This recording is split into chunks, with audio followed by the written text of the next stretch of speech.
The dogs started vanishing one by one. At first, people thought they'd simply run off. But a year passed and not a single trace was found. No collars. No tracks. No bodies. Nothing. Then one November afternoon, a 6-year-old boy tugged on a man's sleeve and whispered, "I know where they went."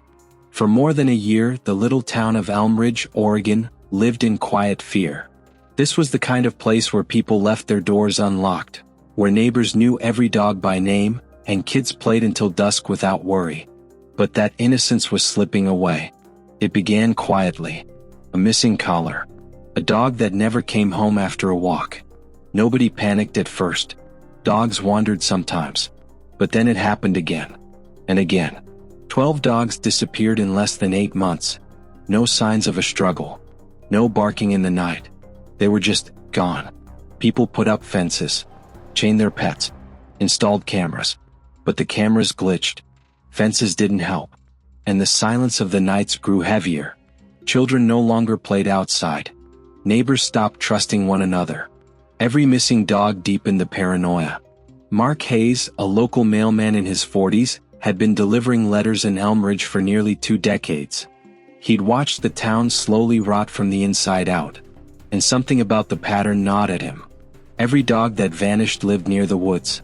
And every disappearance happened right before sunset. He told Sheriff Thompson more than once, but the sheriff brushed it off. "Coyotes," he said. But Mark had grown up here. He knew coyotes. He knew how dogs reacted to them. This was not coyotes. Deep down, Mark felt it. Something was very wrong. Into the woods. One cold November day, as Mark was finishing his route, a quiet boy approached him. Ethan Miller. Ethan didn't talk much. Always clutching the same worn-out blue backpack. But that day he looked straight into Mark's eyes and said words that made Mark freeze. "My dog didn't just disappear," Ethan whispered. "I saw where he went. I can show you." Mark crouched down. "When did you see him?" "Last night." Ethan's eyes flicked toward the tree line. "He was following somebody." Mark's pulse quickened. "Somebody? What do you mean?" "There was a man," Ethan whispered. "I couldn't see his face. He didn't even notice me. He just walked into the woods. And Jasper followed him." Jasper. Ethan's golden Labrador. Mark shivered. He glanced toward the dark line of trees and for the first time in months, felt his boots pull him forward. He hadn't planned on going into the woods that day.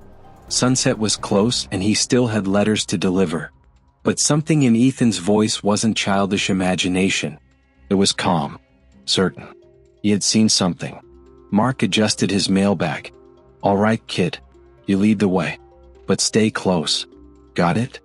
Ethan nodded and walked ahead, his little boots crunching against the frost-covered leaves. The forest wasn't especially dense, but it stretched for miles, a mix of pines and bare oaks, weaving between farms and logging roads. No one really explored it anymore. Not since the disappearances. There wasn't even a proper trail, just faint impressions where feet had pressed the ground before. For 10 minutes they walked in silence. Then Ethan stopped near a narrow stream and pointed. "Right there. That's where I saw him. My dog, Jasper. He was standing over there. But he wasn't alone." Mark narrowed his eyes. "Not alone." Ethan shook his head. "There was a man. He went deeper into the woods. And Jasper followed." A chill rolled through Mark. He stepped across the stream, his boot filling with cold water, but there were no tracks. No fur. Just silence. And the silence was wrong. Too complete. No birds. No wind. Like the forest itself was holding its breath. Mark glanced back at Ethan, who stood still, serious beyond his years. It wasn't imagination. Ethan had seen something real. The hidden camera. That night, Mark couldn't sleep. He lay in bed, staring at the ceiling, Ethan's words replaying in his mind. He was following somebody. By morning, Mark had made up his mind. He packed a flashlight, thermal blanket, extra phone battery, and his old compass. He left a note on his kitchen table. Checking the woods. Back by sunset. By noon he was back at the stream. Hours passed as he combed the area, marking trees with chalk, documenting his steps. Nothing. Then at 3:47 p.m. something caught his eye. A thin wire half buried under leaves. He crouched. It wasn't a trap, it was a cable. He followed it 10 yards uphill until he found it. A motion-activated surveillance camera. Still blinking red. Still active. Not cheap hunting gear. Military-grade equipment. Hidden deep in the forest. Mark froze. Elmridge wasn't the kind of town where people used gear like this.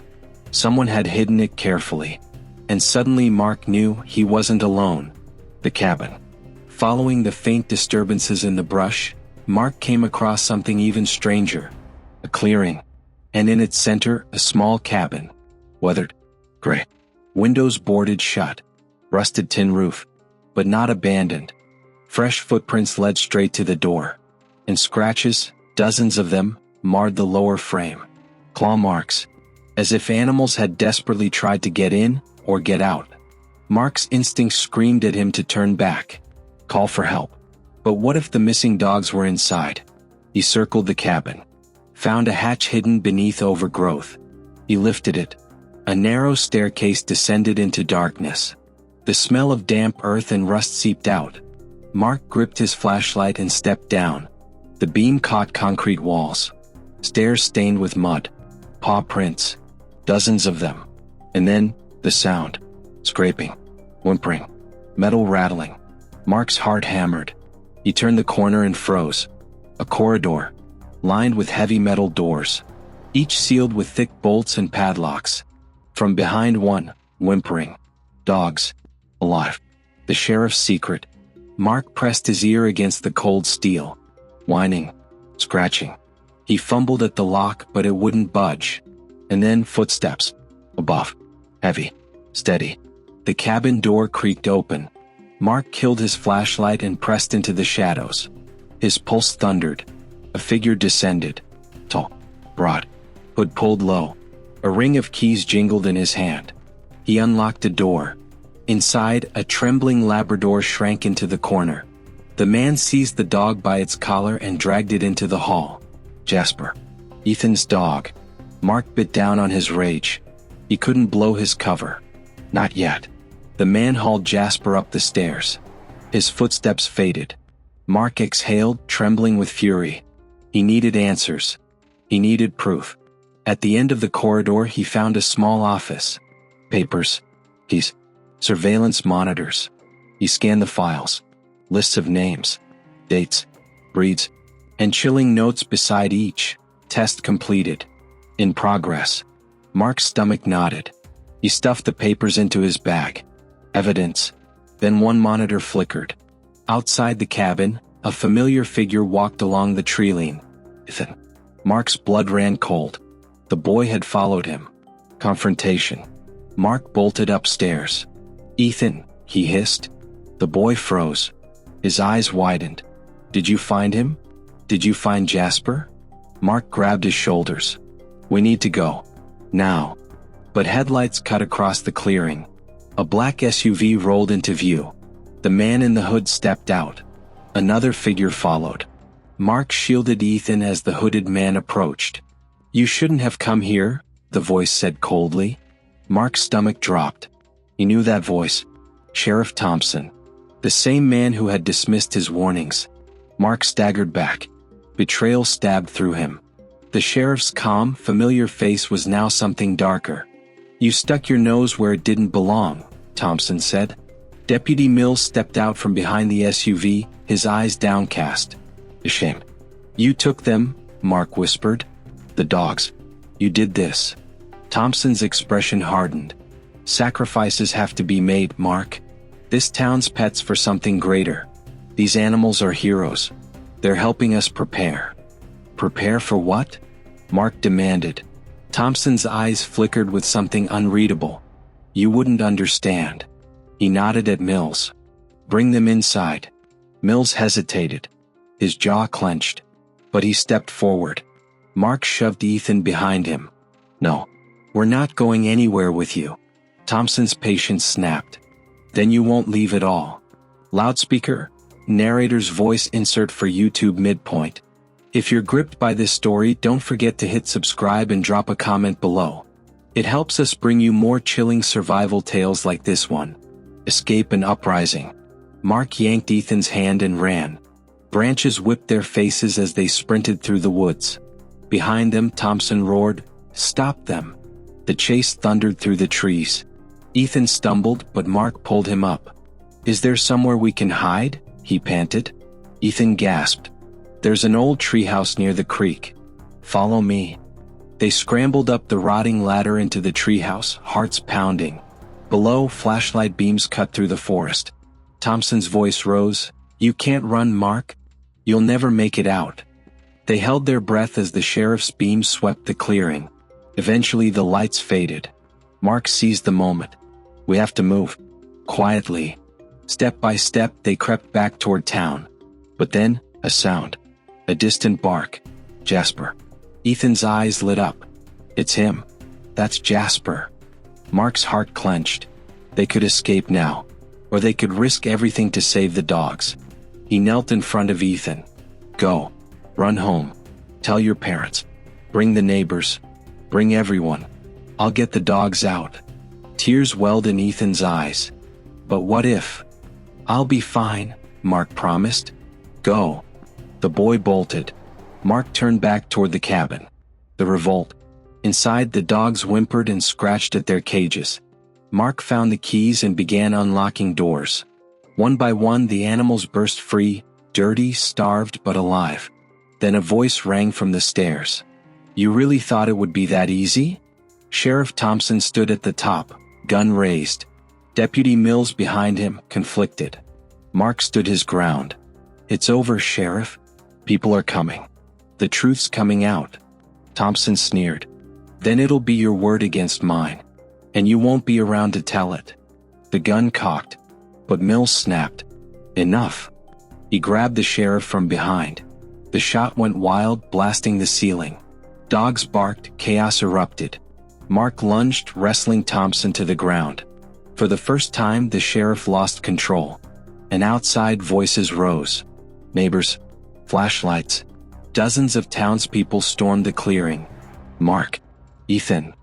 They poured in, surrounding the cabin, gasping as the freed dogs bolted into their arms.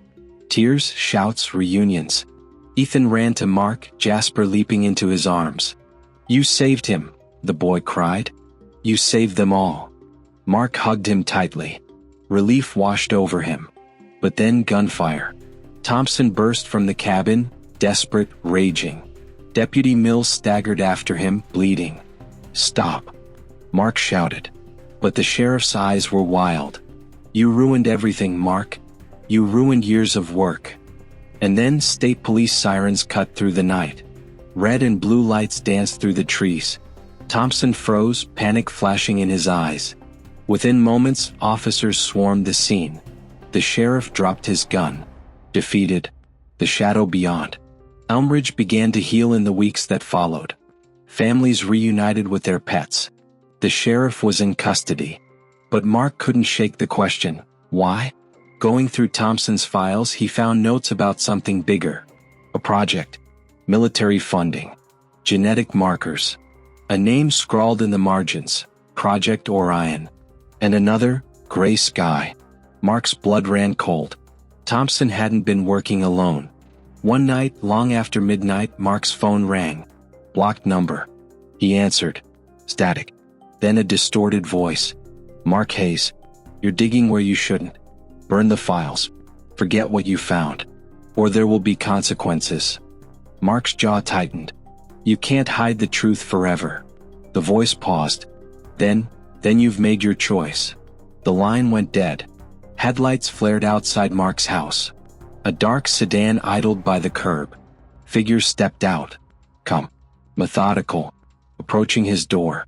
Mark grabbed his bag of evidence and slipped out the back. His old pickup roared to life as he tore down the empty highway, leaving Elmridge in the rearview mirror. But he knew the truth. This wasn't over. It was only beginning. If this story gripped you, don't forget to like, comment, and subscribe. Tell us, what would you have done if you were Mark Hayes? And remember, not every secret in the woods stays buried.